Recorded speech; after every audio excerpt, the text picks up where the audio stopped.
چائے ہماری روزمرہ زندگی کا ایک اہم حصہ ہے جس کے بغیر دن کی شروعات نہیں ہوتی، اور شام کی چائے جب تک نہ پی جائے بہت سے لوگوں کی دن بھر کی تھکاوٹ ہی دور نہیں ہوتی۔ اسے اشرف المشروبات یعنی تمام مشروبات سے بہتر مشروب بھی کچھ لوگ کہتے ہیں۔ پاکستانی کس قدر چائے کے شوقین ہیں اس کا اندازہ اس بات سے لگائیے کہ حکومت کی جانب سے مالی سال 2021-22 کی پہلی سہ ماہی جولائی تا ستمبر کی رپورٹ کے مطابق 3 ماہ میں پاکستانی 24 ارب 80 کروڑ روپے کی چائے پی گئی۔ لیکن اس عظیم مشروب کی دوستوں دریافت کیسے ہوئی تھی بھلا؟ آج کی اس ویڈیو میں ہم آپ کو چائے کی تاریخ کے بارے میں بتائیں گے۔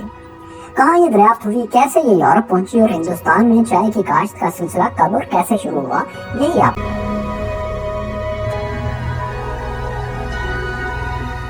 دوستو چائے کی دریافت کا سہرا چینی شہنشاہ شین ننگ کے سر جاتا ہے، جو چینی عقائد کے مطابق ہربلسٹ اور زراعت کا ایگریکلچر کا بانی تھا۔ اس نے 2737 قبل از مسیح میں پہلی بار چائے دریافت کی۔ اس حوالے سے 2 روایات بہت مشہور ہیں۔ ایک لیجنڈ کے مطابق شہنشاہ شین ننگ نے اپنے ایک مذہبی سفر کے دوران غلطی سے زہر والی ایک جڑی بوٹی کھا لی، جس سے ان کی حالت غیر ہو گئی۔ وہ موت کے قریب پہنچ گئے کہ اچانک کہیں سے ایک پتا اڑتا ہوا آیا اور ان کے منہ میں چلا گیا۔ بادشاہ شین ننگ نے اس پتے کو چبا لیا۔ اب جیسے ہی انہوں نے اس پتے کو کھایا تو اس کے بعد ان کی طبیعت قدرے بہتر ہونا شروع ہو گئی۔ وہ پتا دراصل اس زہر کا توڑ تھا جو انہوں نے چبا لیا تھا۔ وہ چائے کے پتے تھے دراصل جو ان کے منہ میں اڑتے ہوئے آ گرے تھے اور ان کی جان بچ گئی تھی۔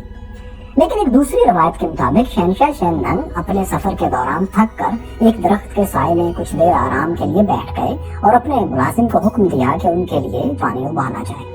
ملازم پانی ابال رہا تھا کہ اچانک ہوا کے جھونکے سے چند پتے اس ابلتے ہوئے پانی میں جا گرے، جس سے پانی کا رنگ کچھ بدل گیا۔ شہنشاہ یہ دیکھ کر بہت حیران ہوا۔ اس نے وہ پانی پھینکنے کے بجائے پینے کا فیصلہ کیا۔ سو جب انہوں نے اس پانی کو پیا تو انہیں یہ تھوڑا کڑوا مگر بہت ریفریشنگ لگا۔ یہ دراصل چائے کے پتے تھے جو اس ابلتے پانی میں آ گرے تھے۔ اب یہ دونوں کہانیاں کس حد تک سچی ہیں یہ کوئی بھی یقین سے نہیں کہہ سکتا، لیکن ایک بات جو یقین سے کہی جا سکتی ہے وہ یہ ہے کہ یہ ایک حقیقت ہے کہ چین ہی وہ ملک تھا جہاں صدیوں پہلے چائے کی دریافت ہوئی اور لوگوں نے اسے پینا شروع کیا۔ 206 قبل از مسیح سے 220 عیسوی تک جاری رہنے والی این ڈائنسٹی کے مقبروں میں چائے کے برتن بھی دریافت ہو چکے ہیں۔ لیکن دوستو چائے سب سے پہلے دوائی کے طور پر، میڈیسن کے طور پر استعمال ہوا کرتی تھی۔ ہان ڈائنسٹی کے لوگ چائے کو ایز اے میڈیسن یوز کرتے تھے۔ تانگ ڈائنسٹی کے دور میں پہلی بار چائے چین کے قومی مشروب کے طور پر جانی جانے لگی۔ یہ مشروب چین کے لوگوں میں بے حد مقبول ہو چکا تھا۔ اس کا اندازہ اس بات سے لگائیے کہ 8ویں صدی کے آخر میں بو یو نامی مصنف نے چائے کے بارے میں اپنی ایک مکمل کتاب تحریر کی جس کا نام تھا دا چائے چنگ یعنی ٹی کلاسک۔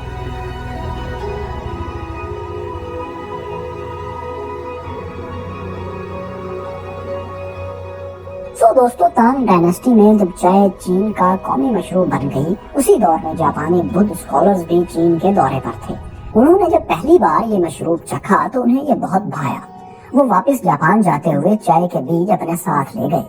جاپان کے لوگوں کو بھی یہ پینے کی چیز بہت پسند آئی۔ انہوں نے بھی اسے اپنی روایت کا حصہ بنا لیا اور یوں جاپنیز ٹی سیریمنیز کا آغاز ہوا جو آج بھی جاری ہیں۔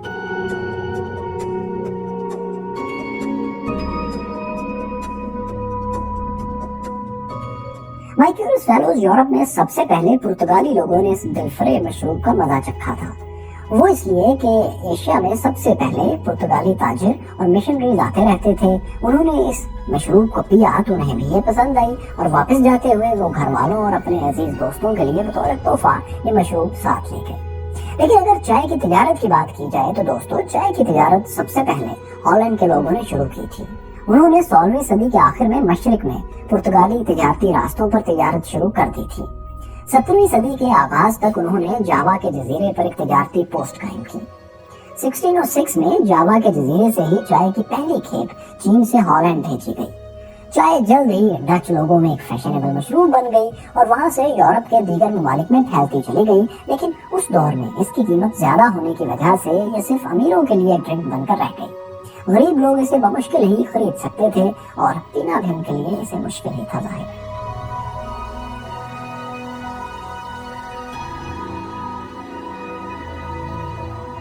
برطانیہ میں چائے کی مقبولیت کا سہرا ملکہ کیتھرائن آف برگنزا کے سر جاتا ہے۔ کیتھرائن پرتگال کی شہزادی تھی جس نے 1662 میں شہنشاہ چارلز سیکنڈ سے شادی کی۔ ملکہ کو چائے بہت پسند تھی، اس کی وجہ سے دیگر لوگوں نے بھی ان کے ساتھ چائے پینا شروع کی۔ 1662 سے 1685 تک برطانیہ کی ملکہ رہنے والی اس غیر ملکی خاتون نے چائے کو برطانوی اشرافیہ کا ایک مقبول مشروب بنا دیا۔ یہ وہ دور تھا جب برطانیہ دنیا کے دیگر ممالک پر اپنا تسلط قائم کرتے ہوئے نوآبادیاں بنا رہا تھا، کالونیز بنا رہا تھا۔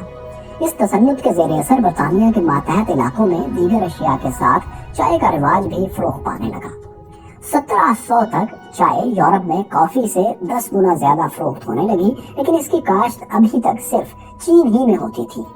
اس دور میں چائے کی تجارت ایک منافع بخش کاروبار بن چکی تھی اور بڑے بڑے سمندری جہاز صرف چائے کی کھیپوں کو ایک سے دوسرے ملک پہنچایا کرتے تھے۔ اس وقت اس کی زیادہ قیمت بھاری ٹیکس کی وجہ سے تھی۔ چائے کی پتی پر پہلا ٹیکس برطانیہ نے 1689 میں لگایا تھا، جو اس وقت پاؤنڈز میں 25 پینس تھا۔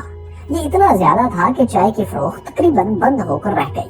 اسے 1692 میں کم کر کے 5 پینس کر دیا گیا۔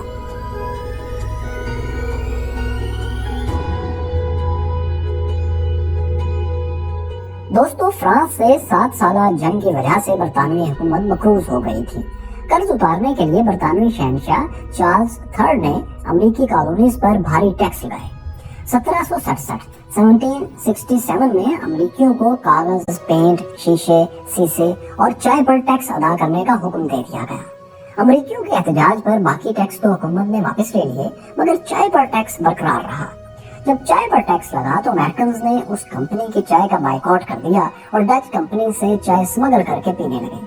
اس اسمگلنگ کی وجہ سے ایسٹ انڈیا کمپنی کی چائے ایکسپورٹ ہونا بند ہو گئی اور ٹنوں کے حساب سے چائے کی پتیاں اس کے گوداموں میں گلنے سڑنے لگی۔ اب برٹش پارلیمنٹ نے یہ کیا کہ ایسٹ انڈیا کمپنی کو نقصان سے نکالنے کے لیے 1773 میں ٹی ایکٹ پاس کیا۔ اس ایکٹ کے تحت امریکن کالونیز میں چائے بیچنے کے مکمل رائٹس صرف ایک کمپنی یعنی ایسٹ انڈیا کمپنی کو دے دیے گئے۔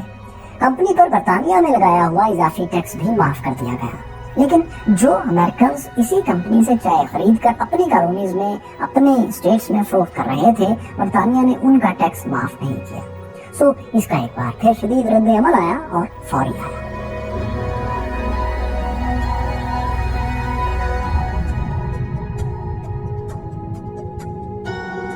امریکی شہر بوسٹن کے تاجروں نے ایک خفیہ تنظیم بنا رکھی تھی جسے سنز آف لبرٹی، آزادی کے سپوت کہا جاتا تھا۔ 16 دسمبر 1773 کی رات اس تنظیم کے درجنوں لوگ بوسٹن کے بندرگاہ پر کھڑے 3 جہازوں پر چڑھ گئے۔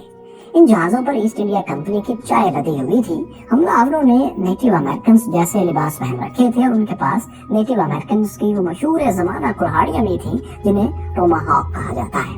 تو انہی کلہاڑیوں سے انہوں نے چائے کے 342 صندوقوں کو چیر ڈالا اور پھر یہ صندوق اور ان میں بھری ہوئی 45 ٹن چائے، جس کی قیمت آج کی کرنسی میں $10 لاکھ کے قریب بنتی ہے، پانی میں بہا کر ضائع کر دی۔ اس واقعے کو تاریخ میں بوسٹن ٹی پارٹی کے نام سے یاد کیا جاتا ہے، یعنی بوسٹن میں چائے کی دعوت۔ برطانوی فوج نے اس کا بدلہ لینے کے لیے شہر پر حملہ کیا اور عام لوگوں کو ہراساں کیا۔ یہی وہ واقعہ تھا جس کے بعد امریکی کالونیز نے برطانوی تسلط سے آزادی حاصل کرنے کا فیصلہ کیا تھا۔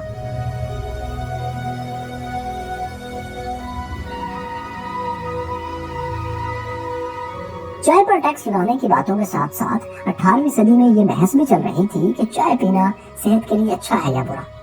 دور حاضر میں میڈیکل ریسرچ سے اب ہم جانتے ہیں کہ روزانہ 3 سے 4 کپ چائے پینا آپ کی صحت کو برقرار رکھنے میں مددگار ثابت ہو سکتا ہے، لیکن ایسی معلومات 250 سال پہلے چائے پینے والوں کے لیے دستیاب نہیں تھی۔ اس دور میں دولت مند مخیر حضرات خاص طور پر پریشان تھے کہ کہیں محنت کش طبقے میں چائے کا زیادہ استعمال کمزوری اور اداسی کا باعث نہ بن جائے۔ یہ بحث 19ویں صدی تک چلتی رہی، لیکن اسی صدی کے وسط میں اس بحث کا خاتمہ ہو گیا۔ تو اب بزنس میٹنگز میں چائے باقاعدگی سے پیش کی جانے لگی۔